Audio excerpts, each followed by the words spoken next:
Well, today we're making my signature dish, which is my sweet potato cake. My Aunt Janet used to always make sweet potato pies around the holiday time. So I took all those nuances of flavors, and I put it in this sweet potato cake.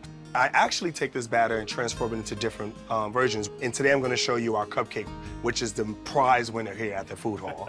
Well, I know DC is a cupcake crazy town. Yes, it is. So I cannot wait to find out how you're gonna put your own little spin on it. And I see we got some sweet potatoes that have already been roasted up here. Absolutely. What I'm about to do is peel them, and when they're hot, they come right on out. Oh, nice. Throw that bad boy up in there. And you see all that caramelizer that's happening right there? That's what's really gonna help add that natural sweetness. All right, Steph, if you don't mind putting that down there. I do not. And then we're gonna move on into our canned sweet potatoes. So the can's gonna add that same luscious sweetness to it. And the other thing I'm about to add is some of the juice. And that's what's gonna help blend and emulsify and add another extra layer of moisture to the cake. You know you don't want no dry cake, Steph. I do not. Okay? All right, so I'm gonna go ahead and start the mixer and watch all that happiness come together. All right, so now it's a nice consistency, and we can go ahead and start measuring that out. Steph, do you mind putting that at the bottom? I do not. Happy to be your assistant today, Chef. Yes, okay, you're the sous chef today. I didn't even have to get you an apron. All right, so you already know about baking. If you don't, baking is an exact science. Can't do this by feel. You cannot make your baked goods like you seasoning your steaks, okay? All right, and there you go. All right, so now I'm gonna put this away so we can start with a clean bowl so we can get the batter mixed up. And this time we're gonna use a paddle attachment. Now we're gonna start what we call the creaming process. So we're gonna add our oil.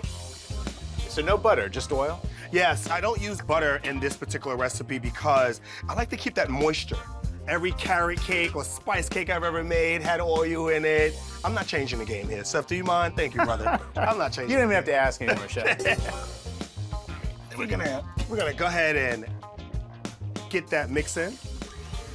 So we did equal parts light brown sugar and white sugar. And I like the brown sugar. Brown sugar has molasses in it, which is another great thing that's gonna really bring out that aroma and flavor, all right? Steph, do you mind passing me the leavener so we have our salt? Of course. Baking powder. I'm gonna guess baking soda. And baking soda, you already know. And what we are adding this to is all-purpose flour.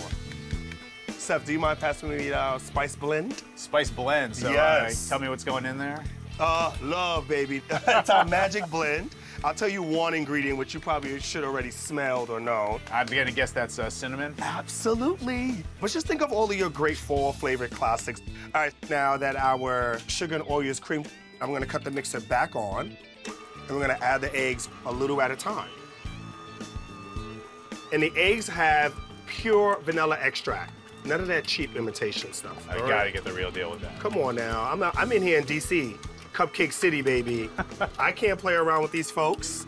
Smell the aromas happening. There is definitely an autumnal aroma in this kitchen right now. Absolutely, doesn't it smell like heaven? And then next is I added my sweet potatoes. We're gonna need all of this in there, Steph. You know what I say? I don't want to see any sweet potato left over in that. No batter left. In that picture. No puree left behind, okay? Get it all. All right, Steph, do you mind doing that honors? My last cleaning job. Yes. Now we're gonna add our dry ingredients. Once we get it blended, we're gonna line our cupcake tins up, and then we're gonna scoop our batter into our cupcakes. We're gonna put our cupcakes in the oven for about 12 to 15 minutes, and while that's baking, we're gonna go ahead and get started on our cream cheese frosting. We're gonna use room temperature butter. Secret trick of mine is I use cold cream cheese, powdered sugar, and that pure vanilla extract. We're gonna take the cupcakes out of the oven. We're gonna give them about 15 to 20 minutes to cool completely. And then we're gonna frost our cupcakes. And to finish it off, we're gonna add a drizzle of our homemade salted caramel. Chef, I am excited to try this cupcake. I feel like a judge on one of those baking competitions. Let's go for it. Cheers. Yes, sir.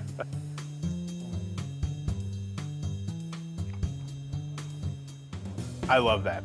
The cake is so nice and moist. It's got some of those little caramelized notes, and the frosting, it's not too dense, it's not too light. It's just got that nice little velvety texture to it. I'm glad you enjoy it. You know, the one thing I do like to make sure is to not make sure we put like overpowering frosting. You see them tower cupcakes with all that frosting. I think they be trying to hide like the cake, you know, and I really want you to have a really nice balanced dessert. And these cupcakes are beautiful. Thank and you. Some donuts? Yes, I told you, we do them in donut form, so I wanted to give you a sample of that. So this is a sweet potato donut. This is it. Tell me if it gives you the same experience.